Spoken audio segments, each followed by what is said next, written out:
Good morning students. आज हम कक्षा 10वीं की संचन बुक में दिए गए पाठ हरिहर काका के बारे में जानेंगे। हरिहर काका के बारे में हमने कुछ फर्स्ट पार्ट पहले ही कर लिया है। उस पार्ट में लेखक है जो मिथिलेश्वर जी हैं, वो कह रहे हैं कि हरिहर काका से उनकी गहरी दोस्ती है, क्योंकि वो एक तो उनके पड़ोस में रहते हैं और दूसरा क्या है, वो उनके साथ खेला करते थे। वो उन्हें कंधे पर बैठाकर गांव में घुमाया करते थे।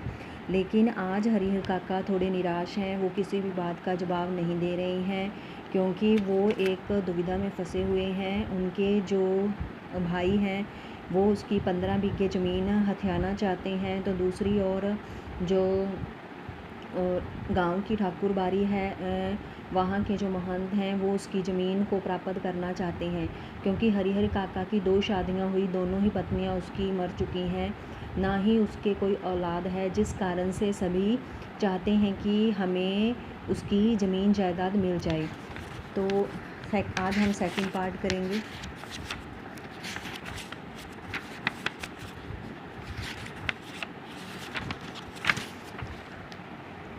पार्ट सेकंड में वो बता रहे हैं कि जो महंत जी हैं वो हरिहर काका को पूरी तरह से फिसलाने की बात कर रहे हैं। वो सोच रहे हैं कि हरिहर काका उसकी बातों में आ जाएंगे और वो सारी ज़मीन है जो वो ठाकुर बारी के नाम कर देंगे।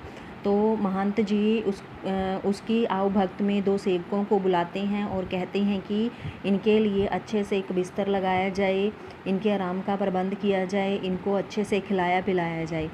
तो वो दोनों आदमी जो हरिहर काका है उसके पास विशेष रूप से तैनात रहते हैं। फिर क्या है, हरिहर काका के भाई जब खलियान से लौटते हैं, यानी खेतों से लौटते हैं, तो उन्हें जब सारी बात का पता चलता है कि हरिहर काका घर छोड़कर चले गए हैं और ठाकुर बारी में रहने लगे हैं, तो वो अपनी पत्नियों को पूरी फटकार लगाते हैं और कुछ सोच विचार के पश्चात वे ठाकुर बारी चले जाते हैं।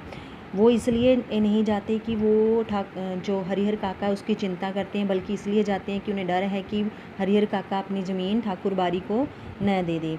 तो उसके जो भाई हैं वो जब हरिहर काका के पास जाते हैं तो वो हरिहर काका को कहते हैं कि आप घर चलिए। तो महंत हरिहर काका के बोलने से पहले ही कहने लगते हैं कि ये 2 दिन से बीमार हैं, इनका मन अशांत है, ईश्वर के दरबार में रहेंगे तो इनको शांति मिलेगी।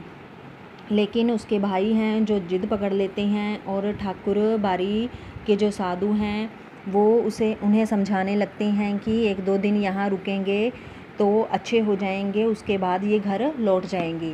लेकिन क्या है कि जो हरिहर काका हैं वो उनको ठाकुर बारी में अच्छे मिष्ठान और व्यंजन मिलते हैं। उन्हें अच्छी जो मालपूरे दिए जाते हैं, रस बुनियाँ दी जाती है, लड्डू, छेने की तरकारी, दही, खीर, ये सब पकवान उसको खाने के लिए मिलते हैं जो उसने पहले कभी नहीं खाए थे। महंत जी धर्म चर्चा से मन में शांति पहुंचा रहे हैं। उनके पास बैठकर क्या है, धर्म चर्चा कर रहे हैं, जिससे उनके मन को शांति पहुँचे। उसके 3 भाई हैं जो वो रात भर नहीं सोते हैं, उन्हें ज़मीन की फ़िक्र लगी रहती है। सुबह होते ही फिर वो ठाकुर बारी पहुँचते हैं, हरिहर काका के पैरों को पकड़ते हैं, गलती के लिए क्षमा मांगते हैं, अपनी पत्नियों के द्वारा की गई गलती के लिए भी क्षमा मांगते हैं। फिर वो अपने खून का जो वास्ता है वो उन्हें देते हैं। तो हरिहर काका का दिल है जो वो पिघल जाता है और घर वापस आ जाते हैं। अब क्या है, जब हरिहर काका घर वापस आते हैं तो पूरा माहौल बदल चुका होता है। हरिहर काका के भाइयों की पत्नियां हैं जो वो हरिहर काका के पैरों पर माथा टेकती हैं और अपनी गलती के लिए क्षमा मांगती हैं। अब हरिहर काका को अच्छा खाना दिया जाता है। जब भी हरिहर काका को किसी चीज़ की ज़रूरत होती है तो वो क्या करते हैं, एक आवाज़ लगाते हैं तो पूरा परिवार उनकी आओ भक्त में तैयार खड़ा हुआ मिलता है। लेकिन जो गांव के लोग हैं वो कह रहे हैं, दूसरी तरफ जो गांव के लोग हैं वो बातें करते हैं। वो कहते हैं कि कोई बात बोलने की आवश्यकता नहीं है, जो घटनाएं हैं सब कुछ बता देती हैं। लोग सच्चाई से पूरी तरह से अवगत हैं, क्योंकि उन्हें पता है कि जो हरिहर काका के भाई हैं वो उसकी इतनी आवभक्त क्यों कर रहे हैं और दूसरी ओर ठाकुर बारी के लोग क्यों उसके पीछे पड़े हुए हैं। इन सब बातों से कोई अनजान नहीं है। अनजान नहीं हैं, तो जितने मुँह होते हैं उतनी ही गांव में बातें होती हैं। लोग तरह तरह की बातें करते हैं, जिस कारण से गांव में दो वर्ग बन जाते हैं। एक तो वो जो चाहते हैं कि हरिहर काका अपने भाइयों के नाम ज़मीन करवा दे, क्योंकि उसके जो भाई हैं उसके असली वारिस वही हैं। दूसरी तरफ गांव के ऐसे लोग भी हैं जो कहते हैं कि ये अपनी सारी ज़मीन क्या है ठाकुर जी के नाम करवा दें, क्योंकि ठाकुर जी के नाम करवाने के बाद उसका नाम जो उसके गांव में तो वो प्रसिद्ध होगा ही होगा, और साथ में क्या है वो आसपास के लोग भी उसको जानेंगे। फिर है इन सब बातों को ध्यान में रखते हुए हरिहर काका को लगता है कि उसे न तो ज़मीन महंत को देनी चाहिए और ना ही जो उसके भाई हैं उनको देनी चाहिए, क्योंकि वो ऐसे कई लोगों को जानता है जिन्होंने अपनी ज़मीन जिंदा रहते हुए अपने उत्तराधिकारियों को दे दी थी, लेकिन उन्होंने बाद में उनका की खबरसार तक नहीं ली थी। इसलिए वो चाहता है कि वो जब तक जीवित रहेगा तब तक अपनी ज़मीन किसी के भी नाम नहीं लिखवाएगा। उसकी मौत के उपरांत तो उसके असली वारिसों को उसकी ज़मीन मिल ही जाएगी।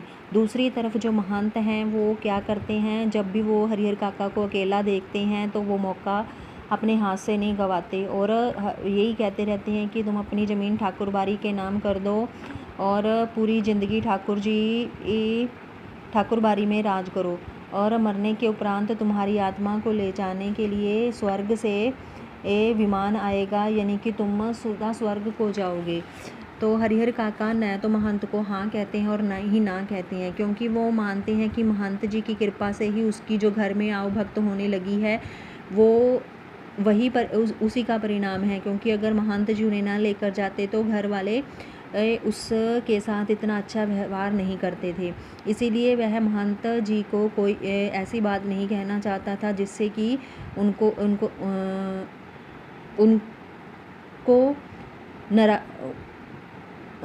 उनको गुस्सा आए या फिर वो नाराज़ हो जाएं। समय बीतने लगा, चिंताएं बढ़ने लगी।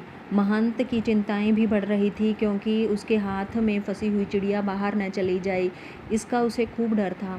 अब उसने एक तरीका अपनाया कि जबरन हरिहर काका को उठवा लिया जाए और उसकी सारी ज़मीन ठाकुर बारी के नाम करवा ली जाए। उसने क्या किया, भाला, गंडासा, बंदूक ये सब चीज़ें ली और कुछ ऐसे लोगों को अपने साथ लिया और हरिहर काका के घर पर हल्ला बोल दिया। हरिहर काका के भाइयों को संभलने का मौका तक नहीं दिया और हरिहर काका को उठाकर ले आए। हरिहर काका के आस पड़ोस के लोग जो है छतों पर चढ़े हुए थे और आपस में इसी के बारे में बात कर रहे थे। हरिहर काका के भाई लोगों के साथ उन्हें ढूंढने के लिए अब निकल पड़े थे। जब वो ठाकुर बारी पहुँचे तो वहाँ पर बहुत ही शांति थी। लग नहीं रहा था कि यहाँ पर कोई ऐसी घटना हुई है। तो उन्हें लगा कि अब ठाकुर बारी के महंत उसे उठाकर नहीं लेकर आए हैं, कोई डाकू ले गया है। अब वो मोटी रकम वसूलेंगे फिर ही हरिहर काका को छोड़ेंगे। लेकिन थोड़ी देर के बाद ही वहाँ से एक धीमी सी आवाज़ सुनाई दी। सबके कान खड़े हो गए। उन्हें लगा कि हरिहर काका यहीं पर है। फिर उन्होंने जो ठाकुर बारी का फाटक है उसे खुलवाने की कोशिश की, लेकिन किसी ने भी फाटक नहीं खोला। अंदर से जो पत्थर और रोड़े गिरने लगे। थोड़ी देर के बाद फायरिंग होने लगी। एक नौजवान के पैर पर गोली लग गई। उसके गिरते ही हरिहर काका के भाइयों के साथ जितने भी लोग थे वो वहाँ से भाग गए। अब हरिहर काका के भाई ही शेष रह गए थे। उन्हें लगा कि वो स्थिति को नहीं संभाल सकते हैं, इसीलिए वो पुलिस के पास चले गए। दूसरी तरफ ठाकुर बारी के जो महंत थे वो एक सादे कागज़ पर हरिहर काका के अंगूठे के निशान जबरन ले रहे थे। अब हरिहर काका के सिर पर जो आसमान टूट पड़ा था, क्योंकि जिस महंत को वो बहुत ही अच्छा समझता था, आदरणीय समझता था, श्रद्धेय समझता था, उसका असली चेहरा उसे आज नजर आया था। वह उससे अब नफरत करने लगा था। तो दूसरी तरफ ठाकुर बारी के भीतर जबरन अंगूठे के निशान लेने और पकड़ कर समझाने का काम चल रहा था। तो उसके भाई भी हरिहर काका को छुड़वाने के लिए पुलिस के साथ जीप में बैठकर आ चुके थे। पुलिस ने ठाकुरबाड़ी की घेराबंदी कर ली थी और अब ना तो वहाँ पर कोई फायरिंग हो रही थी और ना ही कोई पत्थर फेंक रहा था। बड़ा ही शांत माहौल था। पुलिस ने सुबह होने की प्रतीक्षा की। सुबह होने पर एक वृद्ध आदमी फाटक खोलने के लिए आया। उससे काफ़ी पूछताछ की गई, लेकिन उसने कहा कि मुझे कुछ मालूम नहीं है। उसे डराया धमकाया भी गया, लेकिन उसने कोई जवाब नहीं दिया। पुलिस इंचार्ज के नेतृत्व में पुलिस के जवानों ने ठाकुरबाड़ी की पूरी तलाशी ली।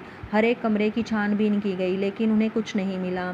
फिर एक कमरा बंद पड़ा था, उसके बारे में पूछा गया तो उस वृद्ध आदमी ने कहा कि जनाब, इसमें अनाज है। पुलिस इंचार्ज अभी सोच ही रहे थे कि जो कमरे का ताला तोड़कर देखा जाए या छोड़ दिया जाए। फिर अचानक कमरे के भीतर से एक धक्का देने की आवाज़ शुरू हो जाती है, तो उन्हें लगता है कि अंदर कोई है। तो फिर ताला तोड़कर उस अंदर जाया जाता है, तो वहाँ देखा जाता है कि हरिहर काका बैठे हैं।